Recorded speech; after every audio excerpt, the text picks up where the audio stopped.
Okay, Baruch Hashem, we're on the fourth lesson of the fundamentals. And I'm entitling this class, Melachim U'milchamoteihem, Kings and Their Wars. I have mentioned in the past that the Rambam, in the 14th part of the Yad, in the 14th part, it's divided into 14 parts, that this sefer is called The Laws of Kings and Wars. But it's actually U'milchamoteihem. Did I say that right? U'milchamoteihem, and their wars. So the name of the sefer isn't of Kings and Wars, it's Kings and Their Wars. So we're going to springboard off of this idea, and we're going to see why this is the title of this class. Okay. So the first thing I want to do is give a preface. And I want to give this preface because you, God willing, and I are going to be speaking to people about Torah. We're going to be giving over ideas from Torah. We're going to be giving over concepts from Torah. And sometimes you're going to have to be innovative in order to give over the ideas in a way that that person can understand. Chidushim, something that comes from within you.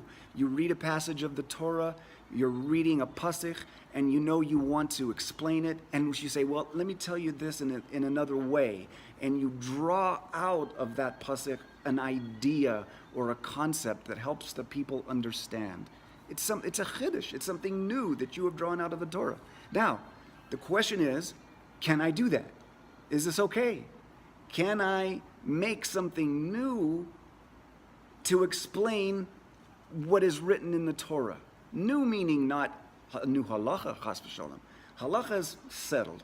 What we're talking about here is a drasha, where you dig in, you look underneath the surface, and you give over an idea that's new, but explains the true passage of what you're trying to teach.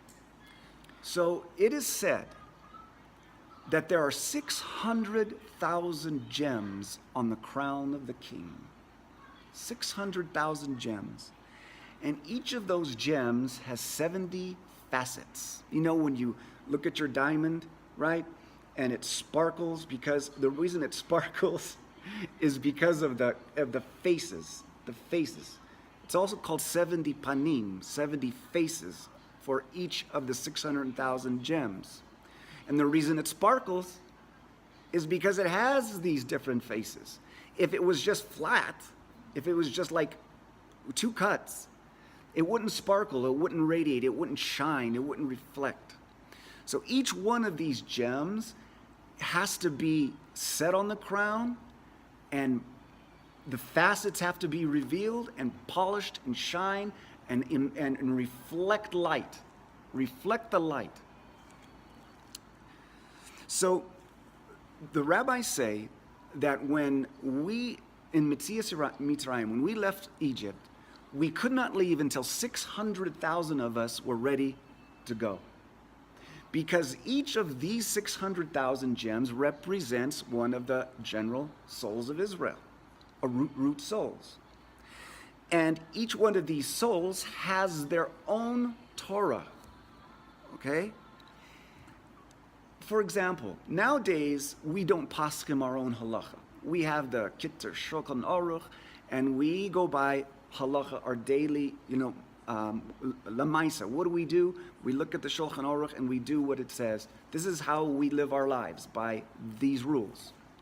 But if you recall the Tanaim, those who lived in the time before the destruction of the second base of Mikdash, there would be what's called a Tanaim, like Rabbi Akiva was a Tanai, Rabbi Yehuda Nasi was a Tana, and each of these had their own Torah, and they paskimed their own halacha.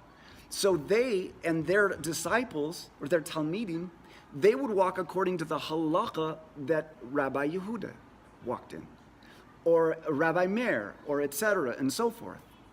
There is a story, I don't know if I'll get it quite right, but someone asked a Tana, he said, the halacha is such and such. Why are you doing such and such? He says, well, I am a Tana. You have to follow the Rabbanim, because the days of the Tanoim were coming to an end. So they had what's called their own Torah. Each one of these 600,000 gems, each one of them has their own Torah. You and I, we have our own Torah, and theoretically, in a perfect world, we would be able to say, okay, this is the situation, this is what's happening, this is what I have to do. Can I do it? Can I not? Based upon what I've learned from the Tanaim, etc., and so forth, and the Rishonim and the Acharonim, and this is the halacha for me. This is what I should do. This is my Torah. Okay? Now we don't do that again. We follow the Shulchan Aruch, because we just don't have the seichel, we don't have the depth to be a Tana. The days of the Tana are gone. But making a chiddush, making something new in the agadata, in the explanations and the stories, to give over to try to explain something to someone, we have the ability to do that. We can do that.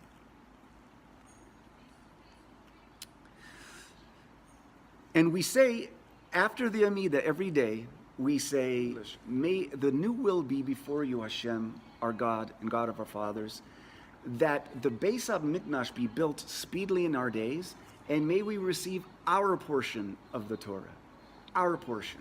So each of us has a portion of Torah. Each of us has a hashkafa, a world view. We all have a unique soul that looks at the Torah, and even though we all follow the same halacha, we can see things differently, and that is exactly how Hashem wants it. 600,000 gems, each 70 facets. Now, each one of those gems has 70 faces, right? So what do the rabbis say? The rabbis say that each of the 70 faces is a different interpretation of one pasuk from the Torah, from your Torah. So you'll have 70 interpretations of one pasuk of your Torah. You'll have 70 interpretations of one pasuk of your Torah. You'll have 70 interpretations of one pasuk of your Torah. I'll have 70 interpretations of one pasuk of my Torah. Rabbi Engel just said it's not only one pasuk, but one word. Okay? But this is, yes. Talking about languages, or is talking about in the same language 70 ways of seeing something, or 70 pasuchim, 70 ways of understanding a passage in the Torah. in the same language? Because In the Torah, in Hebrew.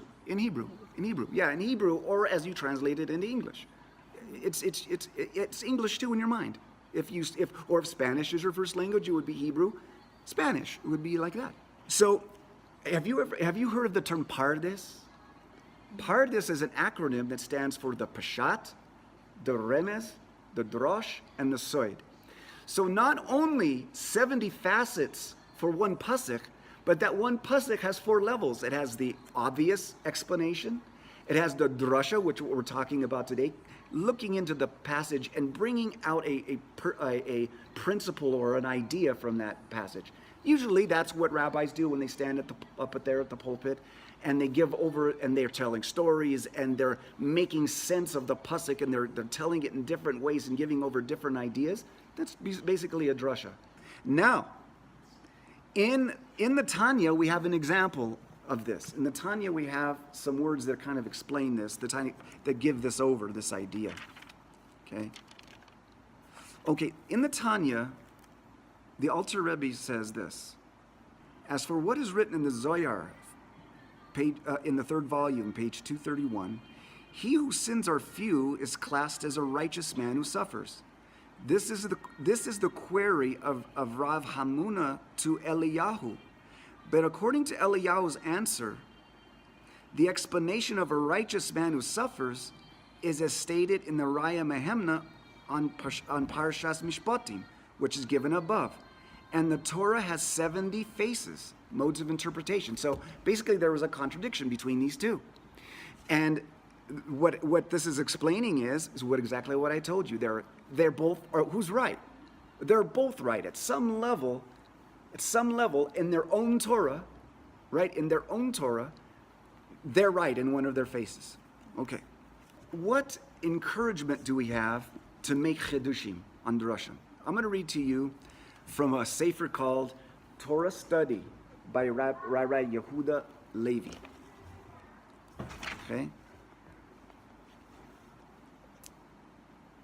The oral Torah in its entirety was handed down from Mount Sinai, but in unfinished form, leaving room for new interpretations and applications in its halacha and its agadata alike. Now, we're going to see that we don't make chedushim in halacha because you have to be a very, very established rabbi, know Torah back and forth, but you have to be a ben Torah, you have to be a etc., in order to be able to do something like that. Innovation in Agada, says Rashbam, is an ongoing process. Regarding his grandfather Rashi, he wrote, he admitted to me that he had the time he would have composed another commentary according to the new interpretations that arise daily. In his introduction to Hayrev, Rabbi Shimon Raphael Hirsch describes Agada as emanating from the spiritual light within each individual. Halacha was sealed. We know that. Okay? Now, the Medrash states that whoever innovates a concept is as if God himself advised him, build me an edifice, and his reward is great. Chiddush is also praised by Rishonim, like Yehuda Hasid, who declares anyone to whom God reveals a novel word of Torah and does not write it down, robs him who revealed it to him. Elsewhere he writes, any scholar who occupies himself in the Torah and innovates, makes it his own. So if you're learning and you're learning Torah, and we have a mission, right, to reach B'nai Noach, you're going to be thinking, how can I give this over? How can I give this over? So you're going to get ideas. You're going to get innovations. Write it down. Write it down. Make it your own. Even if it is a minor chiddush, new idea, let him not treat it contemptuously. See, he's talking to us. Sometimes we say, oh, this is a great idea. Does this mean this and this? And we say, it's just me. No, don't treat it contemptuously. Rather, let him expand on it and consider it important, for this will cause him to toil further in order to innovate more until he innovates great and weighty matters. Okay? You see how we have this inner permission. It's permissive. Now, I do want to read what the Zohar says on this matter. Okay? Now, this is kind of like the argument, yes? That has to do with a little bit sometimes with dreams or with things that happen in our life, like divine providence that happen in our life, and we see it, and then from that we expand. That is, we see that that's part of our lives, and we expand on it, and we see how it's a part of the Torah, and yes, and you're able to share it. That's right. Okay. So in the Zohar, okay, Rabbi Shimon was speaking. And he said, we have learned the moment a new word of Torah originates from the mouth of a human being, that word ascends and presents itself before the Blessed Holy One, who lifts that word, kisses her, and adorns her with 70 crowns, engraved and inscribed. But an innovated word of wisdom ascends and settles on the head of the tzaddik, the righteous one, vitality of the worlds. From there it flies and soars through 70,000 worlds, ascending to the Ancient of Days. All the words of the Ancient of Days are words of wisdom conveying supernal concealed mysteries. When that secret word of wisdom innovated here ascends, it joins those words of the Ancient of Days. Along with them it ascends and descends, entering 18 hidden worlds which no eye has seen, O God, but you. Emerging from there, they roam until they arrive full and complete, presenting themselves before the Ancient of Days. At that moment, the Ancient of Days inhales the aroma of that word, and it pleases him more than anything. Lifting that word, he adorns her with 370,000 crowns. The word flies, ascending and descending as it is transformed into a heaven. So each and every word of wisdom is transformed into a heaven, existing enduringly in the presence of the Ancient of Days. He calls them new heavens, newly created heavens, hidden mysteries of supernal wisdom. As for all the other innovated words of the Torah, they stand before the Blessed One, then ascend and are transformed into earths of the living. Then they descend, crowning themselves upon the earth, which is renewed and transformed into a new earth. Through that renewed word of Torah, concerning this it is written, as the new heavens and the new earth that I am making endure before me. The verse does not say that I have made, but rather I am making. For he makes them continually out of those innovations and mysteries of Torah. Of this is written, I have put my words in your mouth and covered you with the shadow of my hand, to plant heavens and establish earth. The verse does not read the heavens, but rather heavens. Okay, so that's the positive side of bringing over an innovated word, a drasha. Okay, now, he says, now, if you say that the word of any ignorant person has the same effect, come and see. One who was unaccustomed to the mysteries of Torah and innovates words he does not fully understand, when that word ascends, a man of perversity, tongue of falsehood, bursts forth from the chasm and of the immense abyss, leaping 500 parsangs to obtain that word. Grabbing her, he takes the word back to its chasm and transmogrifies her into a distorted heaven called chaos. The man of perversity flies through the heavens 6,000 parsangs in one glide. As soon as the distorted heaven is established, a woman of whoredom emerges clinging to it, joining with it. From there she sets out killing thousands, myriads. For as long as she endures in that heaven, she is empowered to swoop through the entire world in a single moment. Concerning this it is written, woe unto them who haul iniquity with cords of falsehood and sin with the cart rope.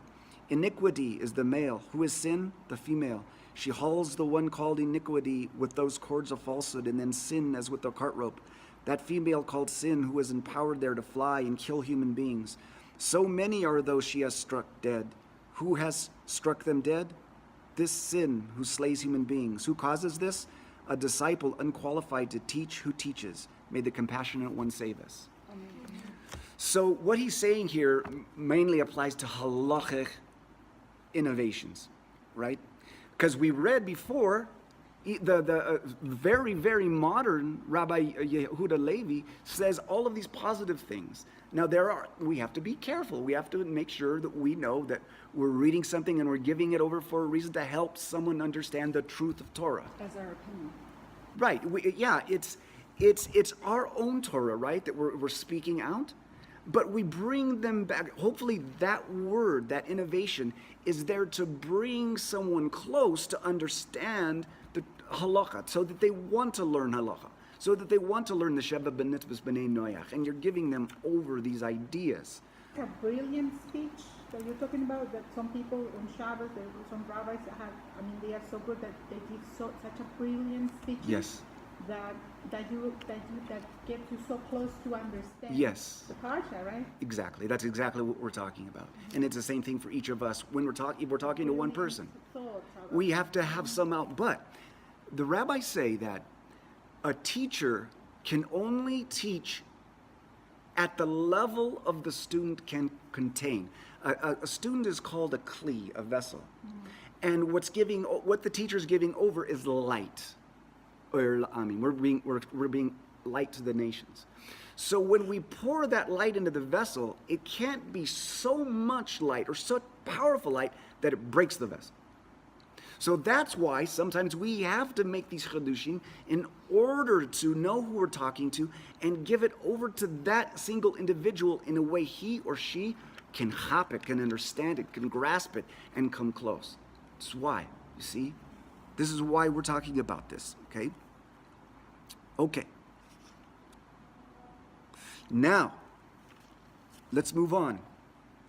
Something very interesting. The halacha of Sheva Mitzvahs B'nai Noach is in the part of the Yad HaHazaka, the 14th part. It's in Hilchos, the laws of kings and their wars. Why did the Rambam put this part of this what is called a very important principle of the Torah, the Sheva Mitzvahs B'nai Noach? Not the Sheva Mitzvahs B'nai Noach, but the mitzvah for us to compel the nations to Sheva Mitzvahs B'nai Noach. Why did he put it in the laws of kings and their wars? It's almost like we have been dropped, because that's our mission, that's what we're talking about, and anyone who wants to take on this mission of being a light to the nations, which every single Jew is chayav to, it's a mitzvah from God commanded Moshe to compel all the nations of the world, the Sheva Mitzvahs B'nai Noach, and we have learned every human being in any time and in any place is chayav, is obligated to compel the nations around them to the mitzvahs of B'nai Noach. Okay? So it's as if we have been dropped, as it were, into the middle of a raging battle. We've been dropped. That's where the halacha is. Kings and wars. A king and his war. A king and his war. And the Sheva mitzvahs B'nai Noach and our compelling the B'nai Noach, we are, as it were, because of the placement. Now I'm darshaning, right? I'm trying to give over an explanation that might help us understand how wonderful this mitzvah is, how powerful this mitzvah is, what a stunning thing it is, how incredible it is that we are taking upon this mitzvah, and others will too. King and his war, that's where we've been set, okay? So the Chaim of Volozhin calls our avodah holy war. He says, and it requires many strategies and plans for victory. That's what he calls our avodah, okay? Now there's an idea called lichbois ha'ir hakatana, conquering the little city.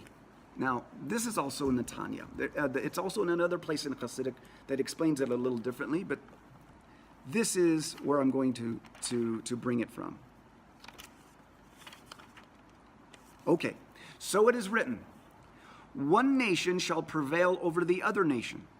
The body is called a small city, just as two kings wage war over a town, the king that owns the town and the one that wants to conquer it, which each wishes to capture and rule. That is to say, to dominate its inhabitants according to his will, so that they obey him in all that he decrees for them, so do the two souls, the divine and the vitalizing animal soul that comes from the klipa.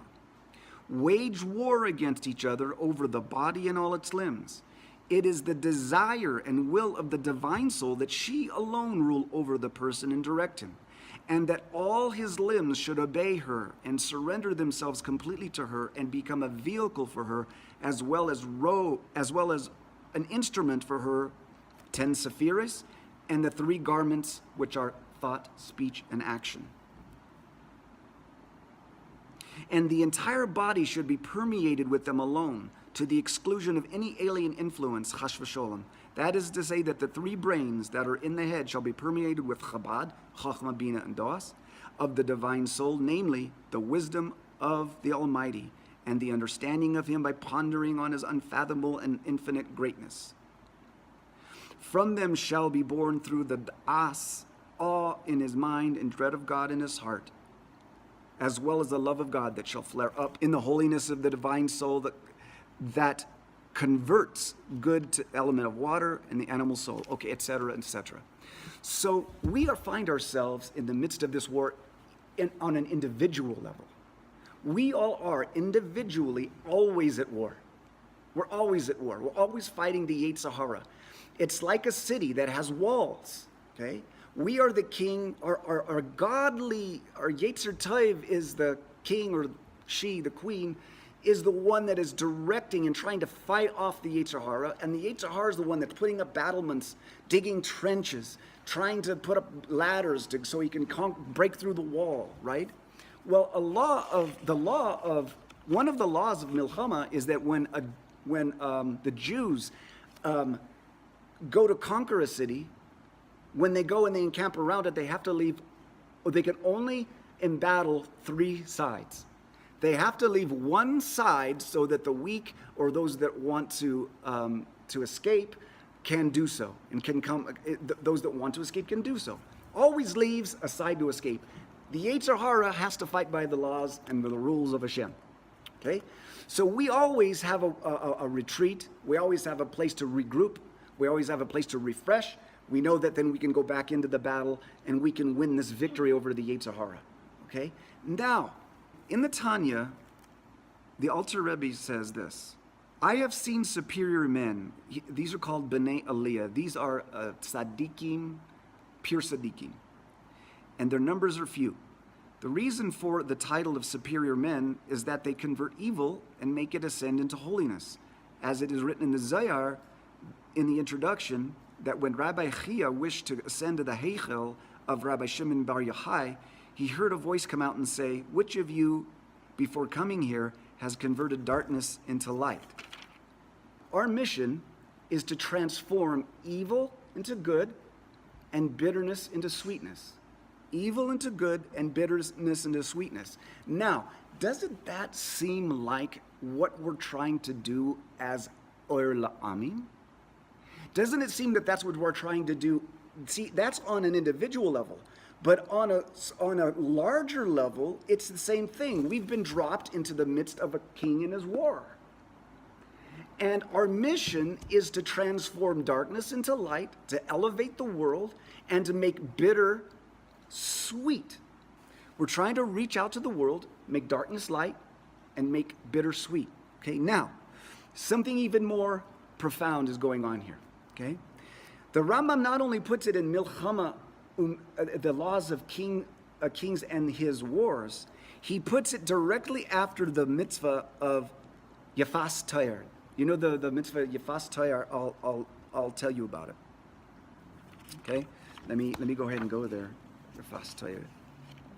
Let me read a little bit of it from actually and after these mitzvahs is immediately following that is the mitzvah of being a light to the nations and reaching out to potential bnei. A soldier may engage in intimate relations with a woman while she is still a Gentile.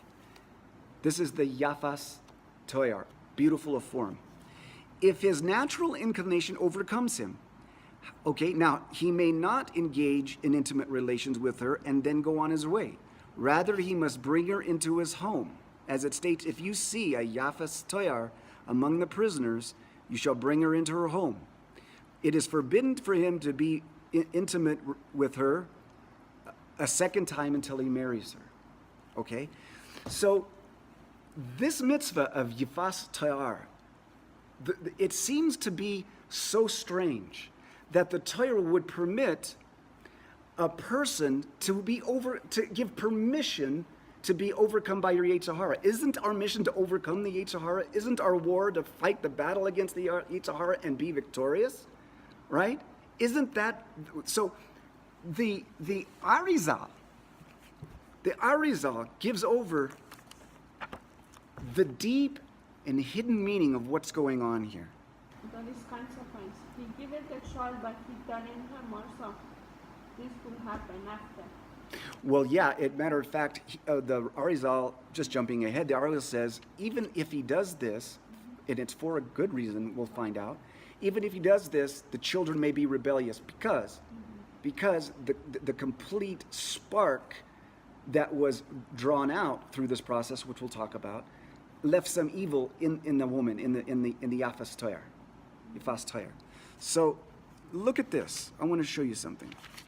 He says, we must now inquire into the statements of our sages. It is permitted to engage in intimacy with the beautiful woman once during the war, and that the Torah in this passage acquiesces to the Yetzer Hara. Because the soldier cannot conquer his urge, must the Torah permit her to him? If this is so, then let the Torah do the same with all the other prohibitions. Right? Secondly, it is stated that in the Torah that God will return you to Egypt in ships, and you will be sold there to your enemies as slaves and handmaidens, and no one will buy. Why is causing to return to Egypt a punishment? Okay, now let me go on. Okay? So, we're talking about sparks here. Okay, we're talking about the different exiles.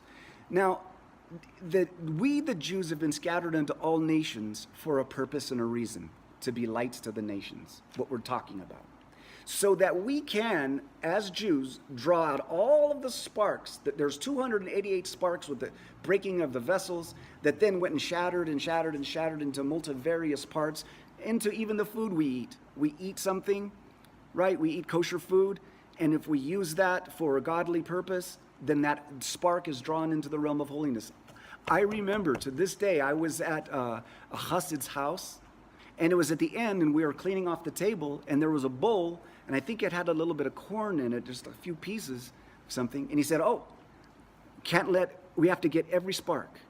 And he got those last 3 pieces of corn and made a bracha and ate them. See, he was so conscious of the fact that in our food, this is why Jews don't waste food. That's why it's so ingrained in the Jewish consciousness that we don't waste food, because we know that in that food is a spark that we can elevate, that we can turn from darkness to light, that we can turn from bitter to sweet. So there are the exiles, okay? But why does it say that when you go back to Egypt, they won't buy? Here is a deep and fascinating principle. Now, when we're talking about sparks now, we're talking about the sparks of Jewish souls that are hidden inside of people. That's what we're talking about. The sparks of Jewish souls that would become Ger Tzadikim. That's what we're talking about. That's the sparks. So here's an interesting thing. Have you ever wondered why the Jews are such an enigma in the world? There's so few of us, yet we're either loved or hated. We're either admired or despised. Now, there's a video I came across. I'm going to send a link out through the WhatsApp. Fascinating. And it's made by Jews, but it's from the perspective of a non-Jew asking the questions and the non-Jewish explaining. And it asks the question, what is the Jews' purpose in the world? And why are they despised? Why it's so irrational to think that the Jews would be despised? What's the reason? And I'm going to send you the link. It is fascinating. Now, it's kind of hard to follow because it delves into scientific things, but it like nodes and hubs. And let me tell you, it is fantastic, okay? And it's part of what I'm saying. Now, he doesn't mention this, but why do people want to dominate the Jews? What is it? It is actually, now the purpose of exile is to elevate the fallen sparks of holiness that were scattered over all the earth, were mixed in with the evil due to the sin of Adam. This is the meaning of the verse. There is a time when man overcomes another to his detriment, meaning that the evil man overcomes the holy man to his own detriment. For the fact that he oppresses Israel and rules them allows Israel totally to extract from him all the sparks of holiness within him. It is actually the sparks of holiness within the nations that have these sparks and within the individuals that have these sparks that actually impel him to want to dominate. See, the spark of holiness longs to be back on the derech, to be back among the Jewish people. But his nefesh bahamis, when it filters down that far, and when it comes through this filter of the nefesh bahamis, it just wants to grab, it just wants to dominate, it wants to overthrow, to own, and sometimes, chas v'sholem, to destroy. Isn't that fascinating? So these sparks are in the nations. Question? Right. What was it? I lost the thought. So the idea is the question is sometimes asked, why is it that irrationally, it's so irrational that nations and people hate or want to dominate the Jews? Mm-hmm. The reason why we went to Egypt and no one wanted to buy us, mm-hmm. They didn't want us. Why did they not want us? Because there were no sparks remaining in Mitzrayim to gather back. All of the sparks in Mitzrayim were extracted. And because there were no sparks in Mitzrayim, there was no influence inside them to want the Jews. Desire. It becomes a desire to dominate rather than to cleave to and to get back on the derech. Somehow the nefesh bahamis, when that godly spark, it wants to return to the Jewish people, but because he's so far in his emotional state, nefesh bahamis, it becomes a will to dominate, right? That's how it kind of filters through his nefesh bahamis. So that's the idea over there. Now, who were these men going to war? These soldiers, remember, the soldiers, when they went to war, the Kohen would stand up and say, is there anyone here who just built a house? Let him return to his house, let someone else live in it. If there's someone here that has just got married, let him return to his wife, let someone else marry her. Because anytime someone went to war, they made a get. They made a get just in case chas v'sholem he would die in the battle. This is why David was permitted to Bathsheba, because, So Then the officers say, if anyone has a vineyard and has not eaten from it, let him return to his house, let someone else eat of it. And then he says, if anyone is afraid, let him return to his house, lest he weaken the hearts of his brethren. What would cause fear in this man? What would cause him fear? Hate. If he had a sin, there, remember at the level of these men are very high. Okay? If he had a sin, that would be the motivation. If he felt afraid of Hashem, if he had fear of God, it would make him want to return from the battle. All this enables us to understand the subject of the beautiful woman. Okay? As is known, all those who engage in this type of war, an optional war, were absolutely tzaddikim. Absolutely tzaddikim. To the extent, listen to what he says. This is going to bring it home for here. Listen to this. They had not even committed the sin of talking during prayer. If they would have talked during prayer, a terror would have come over to them, that they knew that they would be vulnerable in the war and they might be killed. Now, we're at war, right? We're at war and we're going out. We're in the midst of a king and his wars. And we're going out fighting the battle. What is the battle? To gather the sparks.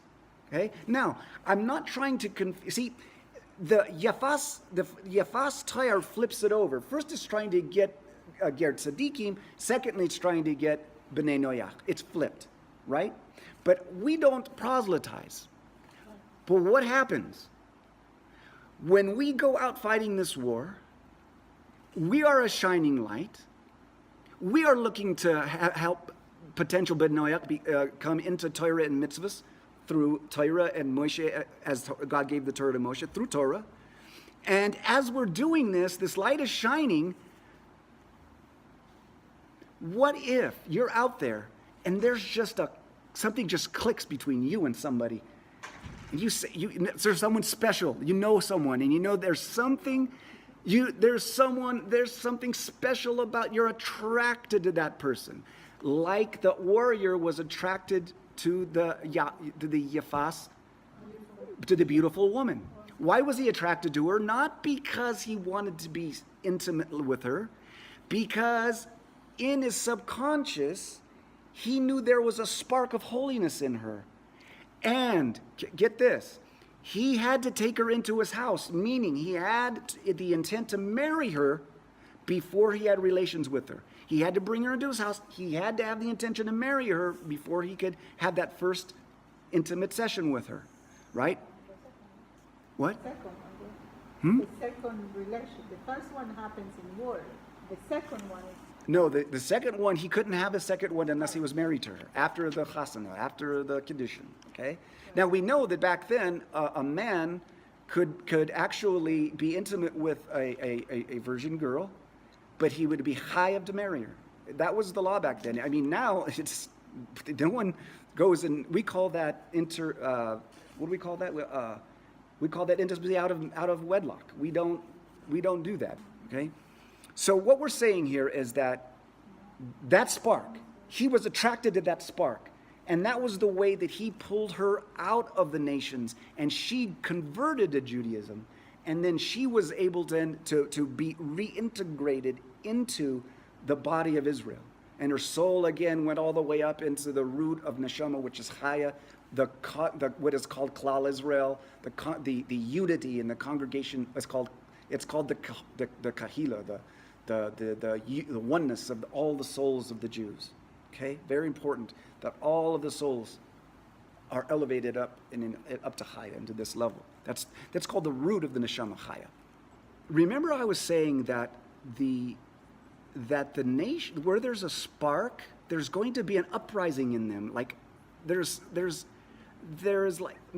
there's a spark, there's going to be a desire to dominate, or desire to be on top of, or desire to, it's frustration.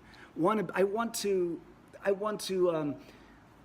are negativity toward the Jews, or I want to be on top of the Jews. There's always something that is driven by this spark.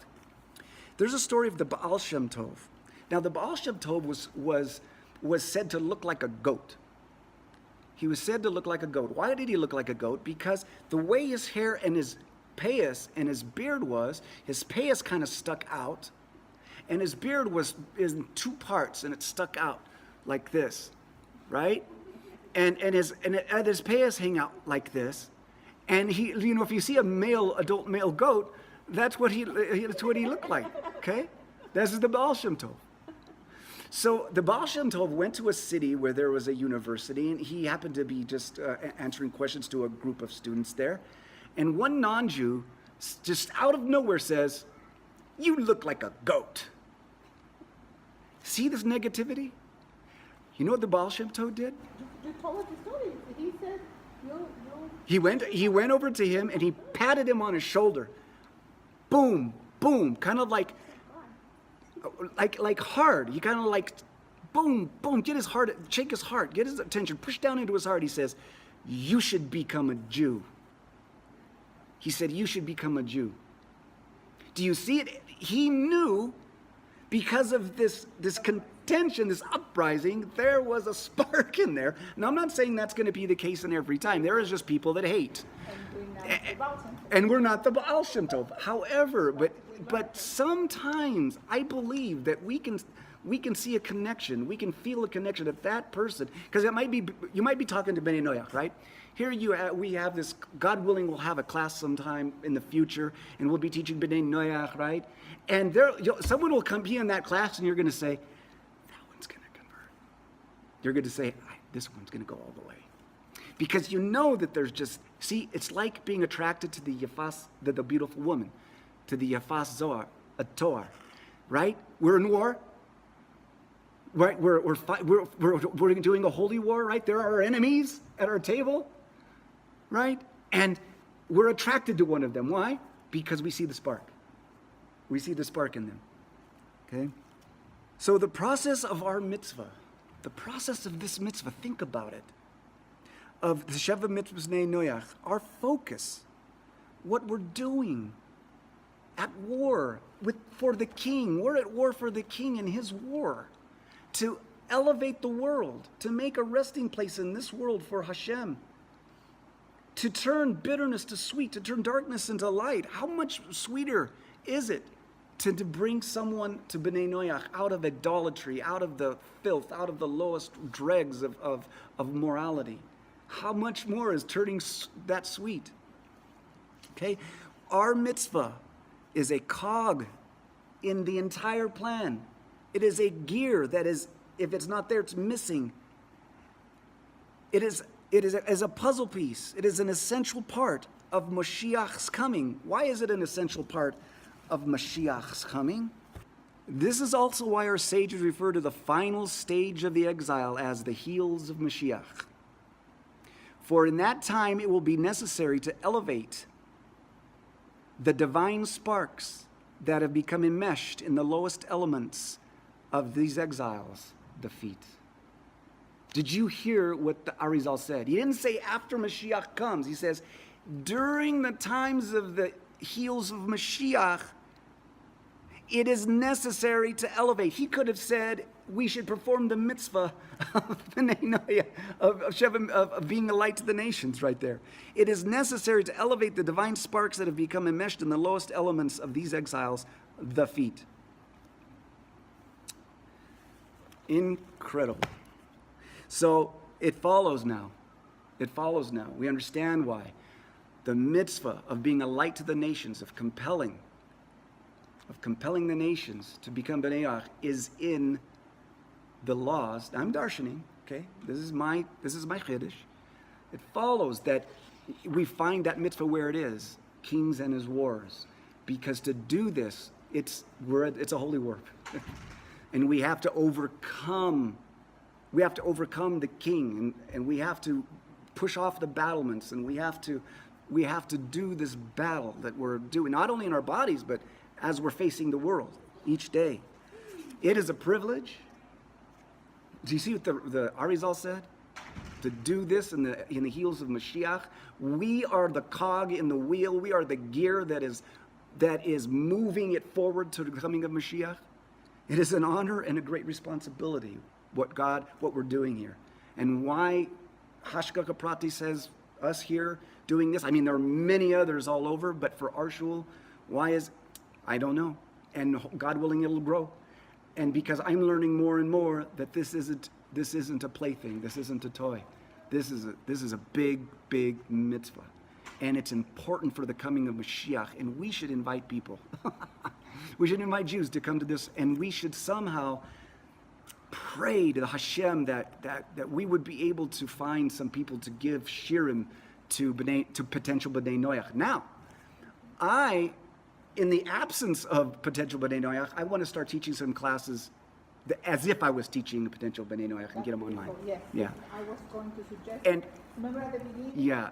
We didn't know which direction. Right. So, Yeah. but I wanted the light to be first. I know for sure. No, you. The light had to be first. So, and if you guys want to come to those shirim where if you could pretend like you're potential B'nai Noach, We're collecting potentials. okay. Found some people in the Yeah, park. we always. Wonderful, wonderful. I think Hashem already And- has. and- I told you, I have a list. I mean, every.